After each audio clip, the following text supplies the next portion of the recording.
Facilement, on prend les choses de l'autre monde, on met dans l'église. Oh, il faut fixer. La fixation, c'est dans le domaine. Je vous dis la vérité, frère. Fermez les yeux. Hein? Fermer les yeux, c'est bon. Pour éviter la distraction. Fermer les yeux dans la prière, c'est une bonne chose. C'est pour éviter la distraction. Ça fait partie de notre corps. C'est l'effet le plus simple. L'homme est fait comme ça. L'homme pour se rappeler, l'homme pour bien faire marcher son imagination, il faut qu'il ait les yeux fermés. Quand tu fais comme ça, tu peux penser. Tu vois? Ça va bien interdire ça. Non, soyez concentrés, tout ça. Je ne sais même pas. C'est un mot qu'on prononce. Mais ce qu'on dit aux gens de faire, parfois on ne le sait pas. Bon, dans le domaine du yoga, ça a un sens. Ce que nous voulons faire comprendre aux gens, c'est qu'ils soient capables de savoir qu'est-ce qu'ils disent dans la prière. Dans l'église, c'est ça qu'on a besoin. Qu'est-ce que vous dites dans la prière?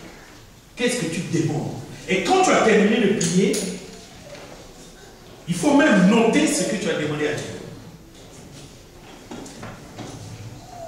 Pour que tu saches qu'est-ce que tu as demandé. Et attendre la réponse. Si je vous ouvre mon ordinateur, vous allez voir des prières. Parfois, je tourne mieux. Je sens un peu de prière, j'écris ma prière. Comme ça, je sais que telle date, voilà ce que j'avais demandé à Dieu.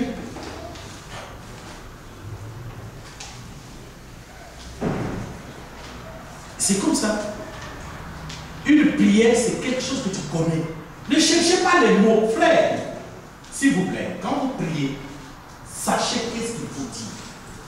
Et je le répète, faites comme si vous parlez à un homme. Quand tu pries, ça ne sert pas d'accès. C'est pas ça qui veut dire l'onction. C'est que je te demande que tu me donnes de l'argent parce que tu sais, je sais. Attends, est-ce que tu peux parler à quelqu'un comme ça? Fais, tu sais qu'on va bien manger et puis on regarde. Fais ça. Mais tu dis quoi? On parle calmement. Quand tu pries, s'il y a un verset qui te vient dans la tête, tu peux prendre ta Bible, tu l'ouvres et tu lis le verset. C'est pas un exercice pour voir si tu connais. Tu parles avec Dieu. Quelle que soit la connaissance que tu as, tu ne peux pas dépasser Dieu. Dieu est ton examinateur. Le Saint-Esprit est appelé quoi? Le testateur. Quand tu lui parles, fais comme un avocat. Un avocat cherche les preuves pour convaincre. Une prière, c'est vraiment des choses que tu sais que tu as demandé à Dieu.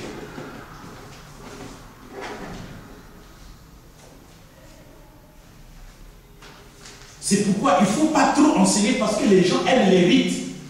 Le corps là adore. Vous savez pourquoi Israël ne pouvait pas s'éloigner de l'idolâtrie? C'est parce que l'esprit n'était pas encore venu. Et comme l'esprit n'était pas encore venu, le corps là aime ce que l'œil voit, ce que l'oreille entend, ce qu'on ressent, la chaleur. Ah, il y a la chaleur. Donc Dieu était là, mais Dieu, c'est pas une chaleur. Ah, il y a une fraîcheur qui m'est parcourue, donc Dieu, non. Ah, ces temps-ci, je sens que Dieu est avec moi. Attends. Tout ça, ça ne va pas te faire croire. Mais les choses qui doivent te faire croire, c'est par exemple, tu dois savoir à n'importe quelle occasion qu'il est écrit, je ne te délaisserai point, je ne t'abandonnerai point. Donc, pendant même que tu es en train de souffrir là, si tu peux te rappeler qu'il est écrit, ne craignez pas, tu vas voir même dans la souffrance, tu auras le courage de rien. Parce que tu t'es rappelé d'une parole que Jésus a prononcée. Ne craignez pas. Les paroles du genre ne craignez pas, il y en a 365 dans la Bible. 365. Ne craignez pas. Je suis avec 365. Donc, comme si Dieu voulait dire, chaque jour, il y a une parole qui sort, ne crains pas mon fils, ne crains pas ma fille. Frère, je vous dis la vérité, un homme qui se rappelle que Dieu est avec lui, à l'instant même, il va sentir quelque chose.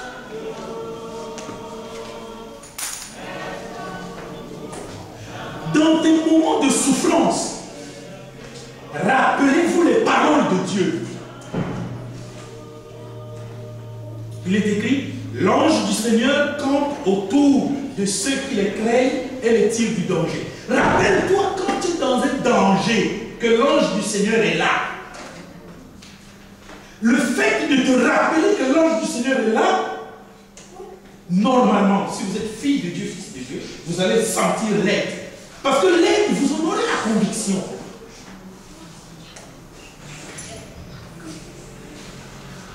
C'est ça qu'on appelle avoir la confiance en Dieu. Et c'est important de connaître certains textes de la Bible qui doivent vous accompagner. Il y a des textes que vous devez savoir. Frère, la vraie chose qui fera que vous fassiez de bonnes prières, c'est de vous connaître vous-même. Et connaître les promesses de Dieu. Je veux donc que les hommes prient en tout lieu, en élevant des mains pures, sans colère, ni mauvaise pensée.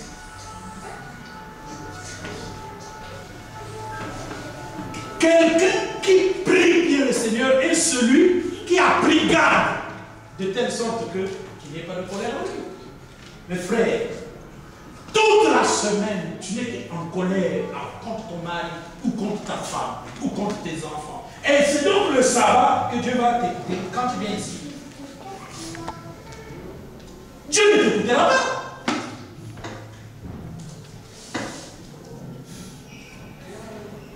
Ne soyez pas comme les gens du monde.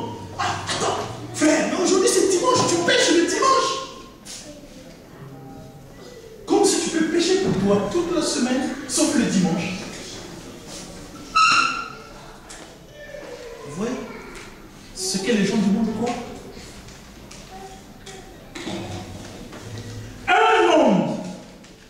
Un humain qui prie le Seigneur, quand il élève les mains, il ne faut pas qu'il ait de la colère.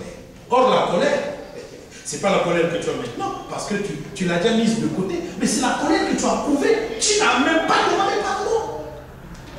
La Bible dit, quand tu es en colère, ne permets pas que le soleil se couche sur ta colère. Car si tu le fais, tu tentes les diables. Si toi, ta colère ne finit jamais, donc tu n'es pas digne de prier.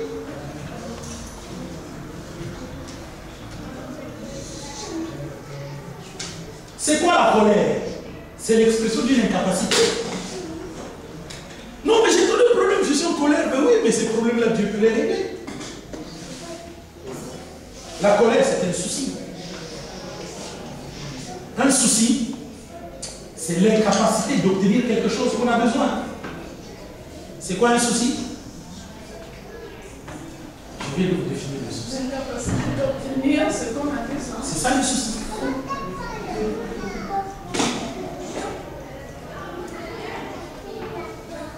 Et les soucis annulent la parole de Dieu.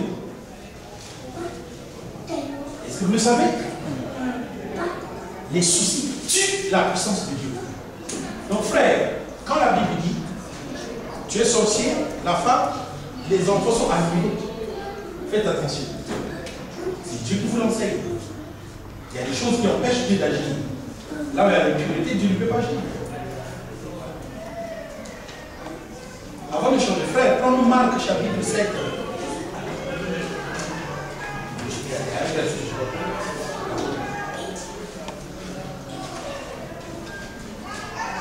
Ah oui, les soucis.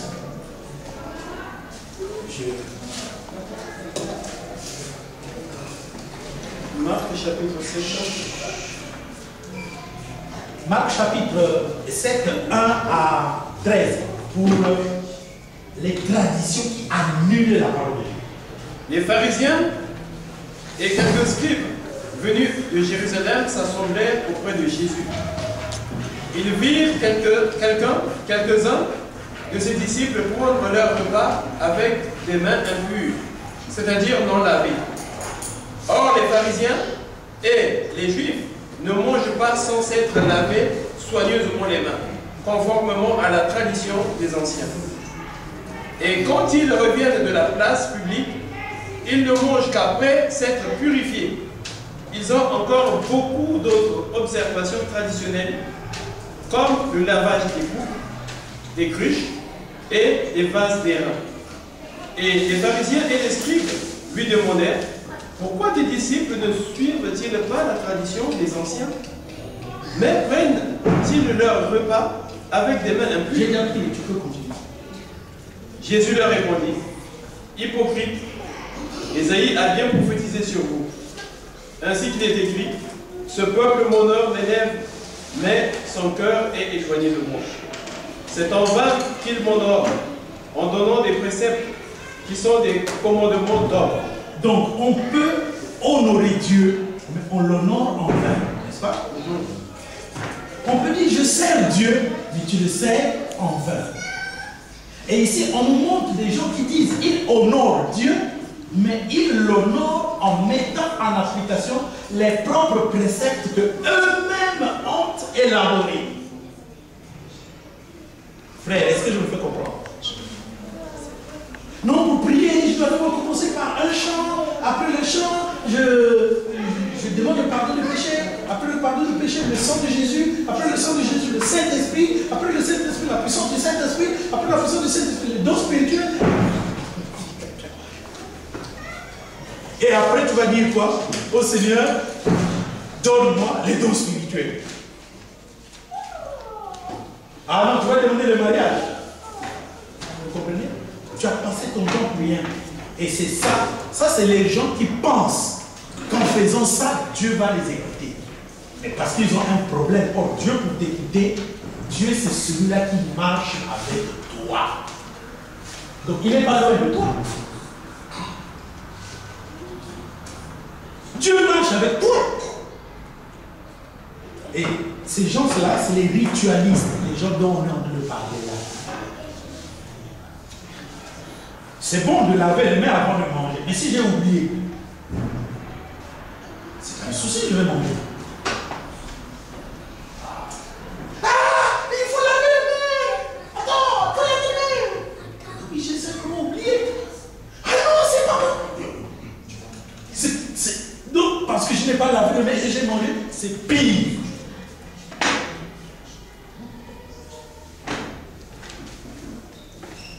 Maintenant, Jésus dit, annulant ainsi la parole de Dieu. Frère, la parole de Dieu, quand on dit la parole de Dieu, ça dit c'est Dieu, n'est-ce pas? Donc, annulant ainsi l'action de Dieu pour quelqu'un. Une loi, c'est la loi que les Juifs ont fait. Les Juifs, peuple de Dieu. L'Église, peuple de Dieu, est en train d'annuler la puissance de Dieu parce qu'il a trop remplacé cela par des lois. Donc, quand vous arrivez à l'église, shalom.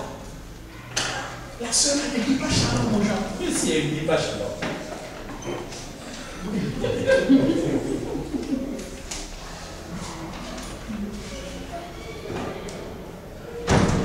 C'est shalom qui va t'apporter le Saint-Esprit. Elle veut se faire voir. Et elle a dit, je suis en train de me faire voir, ou bien qu'elle ne vous a pas dit shalom. Elle n'a pas dit shalom, mais ça ne veut pas dire je veux me faire voir. Je veux me faire voir, c'est autre chose. Tu l'as entendu dire, je veux me faire voir. Oh non. Mais alors pourquoi tu lui prêtes cette intention? Alléluia. En prêtant cette intention, tu pêches. Peut-être qu'elle est accablée par les problèmes et elle n'a pas encore obtenu solution. Anne partait tous les jours à l'église, n'est-ce pas? Elle n'était jamais satisfaite. Chaque année, elle partait à Silo et le revenait. Elle partait à Silo. Elle était toujours triste. Elle avait un problème. Qui savait qu'en une année, elle monterait avec décision. Ce que normalement on lui demande chaque fois qu'elle montait, mais elle ne comprenait pas.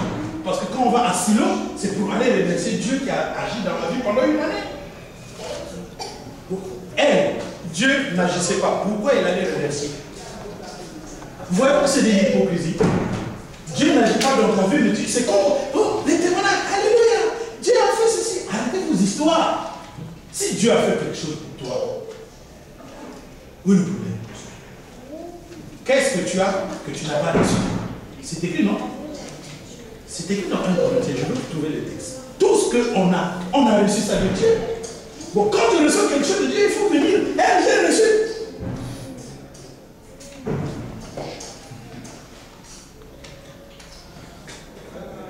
Vous voyez, frère? Donc, la tradition humaine empêche la puissance de Dieu. Ça ne veut pas dire que la puissance de Dieu est faible. Non.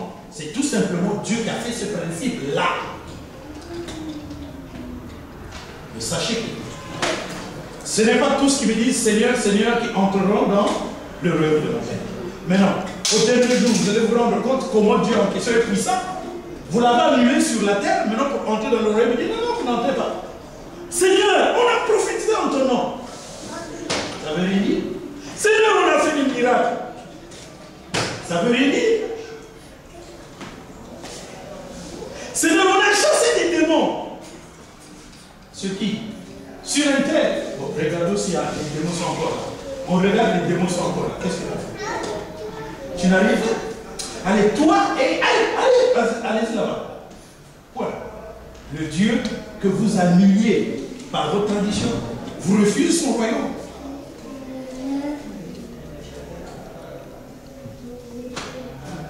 Frère, tu as terminé ce texte-là? Non. Termine un peu. Verset 8. Vous abandonnez les commandements de Dieu et vous observez la tradition des hommes. Vous abandonnez quoi? Le commandement de Dieu. Et vous observez. Frère, tous les rites qu'on fait aujourd'hui dans l'église ne viennent pas de l'église primitive, l'église du départ. Ça vient des hommes. C'est pourquoi nous voulons les abandonner. Qu'est-ce qui est mieux? Qu'avant que tu dises quelque chose à Dieu, que tu fasses beaucoup de sortes de prières,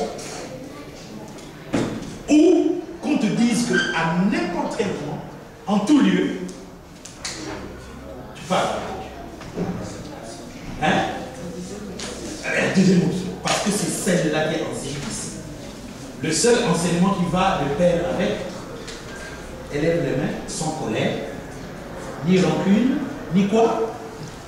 Aucune mauvaise pensée. Donc, ce qu'on doit faire, au lieu de retenir, non, prière pour le malade, demander les services, pourquoi? Ce que tu dois faire dans ta vie, pas de colère, pas de rancune, pas de mauvaise heure.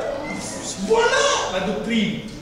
Et ça, c'est pas pendant que tu pries que tu dois le faire. Ta vie doit être une vie de pas de colère.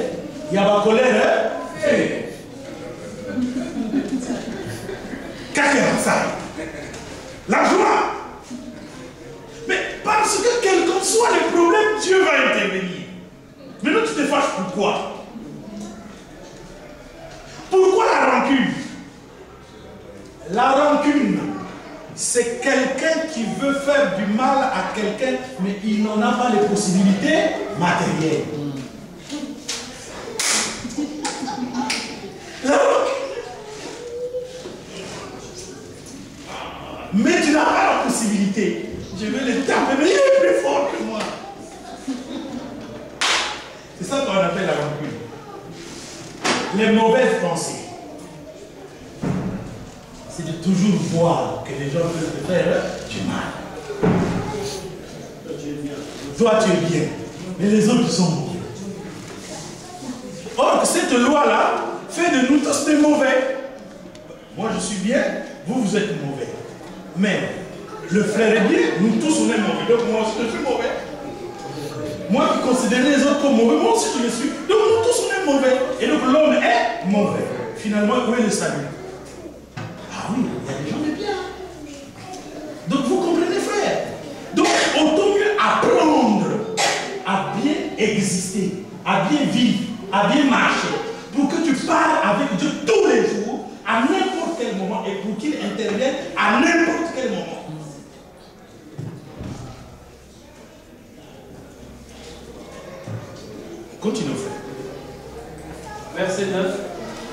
Il leur dit encore, vous rejetez fort bien le commandement de Dieu pour garder votre tradition.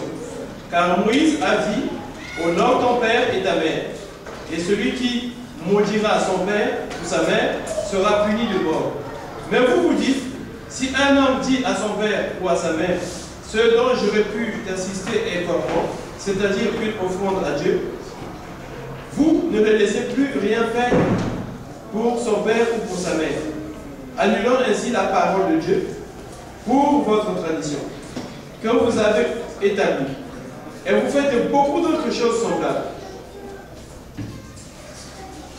Ensuite, ayant de nouveau appelé la foule, jusqu'au verset 13, frère. voilà. Ok. Vous comprenez, frère? Les traditions que nous élaborons nous-mêmes dans nos églises, c'est ça qui empêche la puissance du Saint-Esprit d'agir en notre. Nous pensons qu'en faisant comme ça, nous agissons bien. Oh, Dieu va nous écouter. Or, c'est ce qui va empêcher Dieu de vous écouter. L'homme veut toujours obtenir quelque chose de Dieu par lui-même. Par ce que lui trouve juste à faire.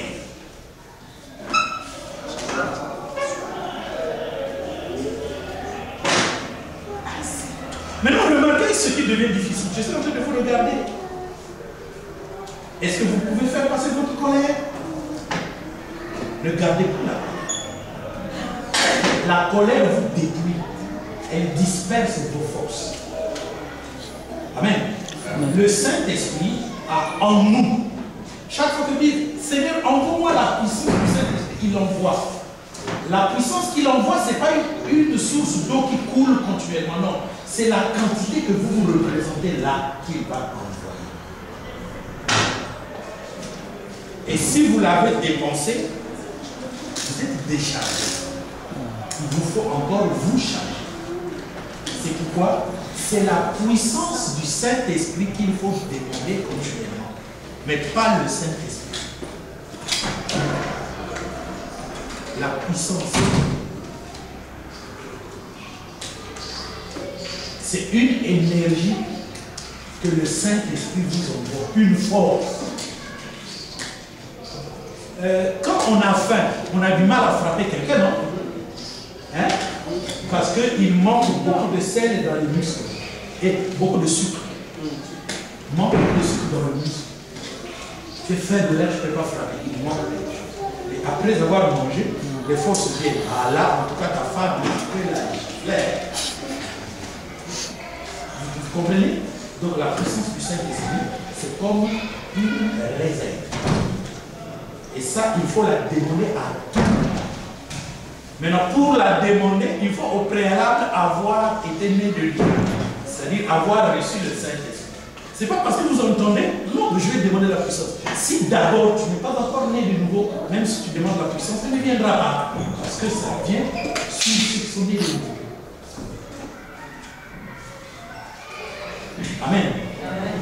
Pourquoi ça? Eh bien, parce que la colère, les mauvaises pensées et la rancune, ce sont des soucis. Amen. Et les soucis, parlons-en. Luc 21, 34 à 36.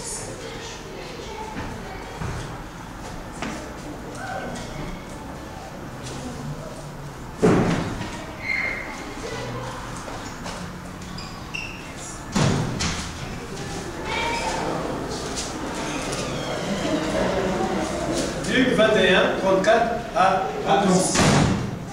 Prenez garde à vous-même, de crainte que vos cœurs ne s'apaisantissent par les excès de manger et du boire, et par les soucis de la vie, et que ce jour ne vienne sur vous à l'improviste, car il viendra comme un filet sur tous ceux qui habitent sur la surface de toute la terre.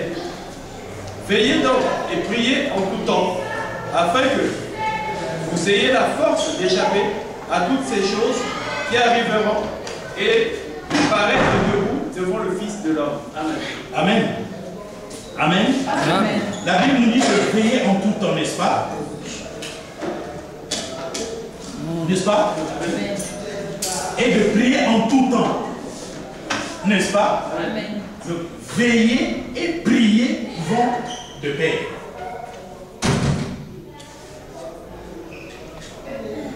C'est pas ça? Veiller et prier vont de pair.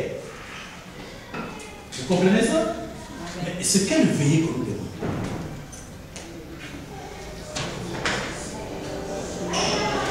Marcher selon la parole. Voilà. Veillez, c'est-à-dire prenez toujours garde. Soyez réfléchis dans votre marche. Et pendant que vous êtes réfléchis, s'il y a lieu, demandez à Dieu un secours.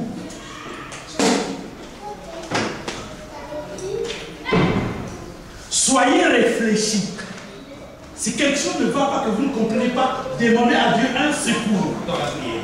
Dans ta marche, on est en train de parler de la marche. Dans tout ce que tu fais,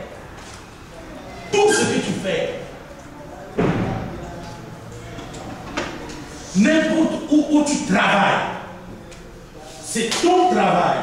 Travaille avec Dieu. Tu te sens faible, demande à Dieu de te renforcer de puissance pour que tu fasses bien ton travail. Vous êtes en train de comprendre?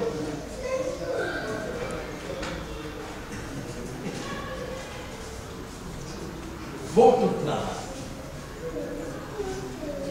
Dieu vous en demandera les comptes. Le travail que tu fais là, Dieu va te donner les comptes. Je parle de votre travail. Ça ne sert pas de dire non, prophète, toi tu as un bon travail. Lequel? Prêcher. Mais prêcher n'est pas un travail. Ce n'est pas mon travail. Là, je n'ai pas de travail. Prêcher n'est pas un travail. Prêcher est une vocation. Et une vocation est faite par celui qui est derrière. C'est-à-dire celui qui te l'a donné.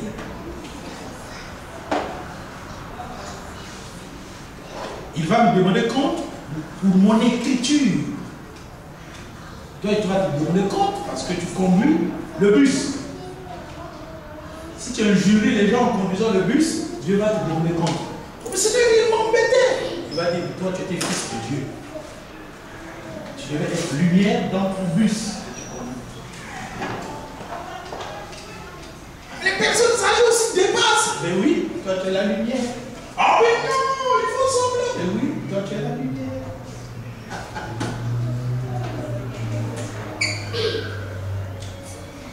On est celle de la terre et lumière du monde. Oh non, mais les gens là sont venus nous primer, nous les Africains. Mais oui, libérez-vous. La Bible dit, demeurez dans l'état dans lequel vous étiez lorsque vous avez été appelés. Et si vous pouvez vous libérer, libérez-vous. C'est pas écrit dans 1 Corinthiens 7.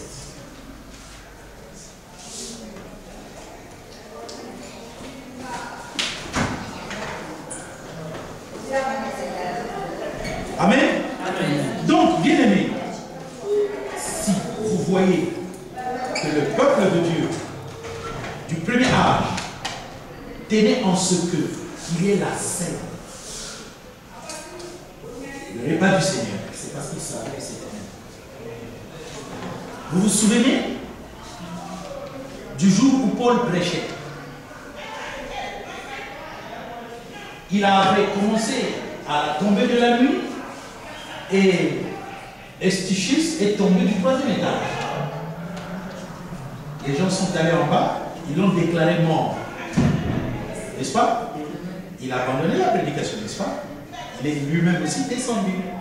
Et il s'est penché sur l'enfant. Et il a entendu l'enfant lui dire, je ne suis pas mort. Mon âme est encore dans le corps, n'est-ce pas?